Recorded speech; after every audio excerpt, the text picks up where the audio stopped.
If you need to print a Word document in landscape orientation, this quick guide will show you exactly how to do it in just a few clicks. Whether you're printing a table, a wide spreadsheet, a presentation handout, or any document that simply looks better sideways, changing the orientation in Microsoft Word is easy once you know where to look. And if this video helps, don't forget to hit like and subscribe for more simple Microsoft Word tutorials. Let's jump in. First, open your document in Microsoft Word. Once your file is ready, go to the top left corner and select File. This opens the Backstage menu where you can access printing options and page settings. From here, click Print.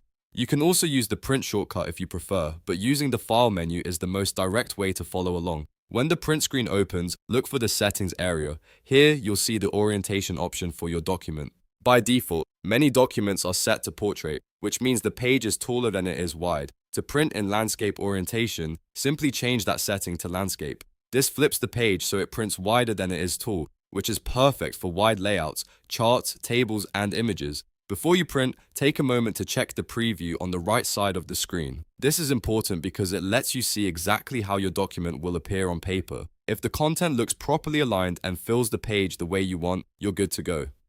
If not, you may need to adjust margins, spacing, or page setup before printing. Once the orientation is set to landscape, you can choose your printer, confirm the number of copies, and then click Print to finish. That's it. Your document will now print in landscape orientation instead of portrait. This method is fast, simple, and works great when you only need to change the print layout without redesigning the entire document. If you're working with a document that includes columns, wide screenshots, or landscape-friendly content, this is definitely the setting you want. If you found this tutorial helpful, please give it a like, and make sure you subscribe so you don't miss more Microsoft Word tips and tricks. And if you want more easy software walkthroughs like this, keep watching for the next tutorial. Thanks for watching, and I'll see you in the next video.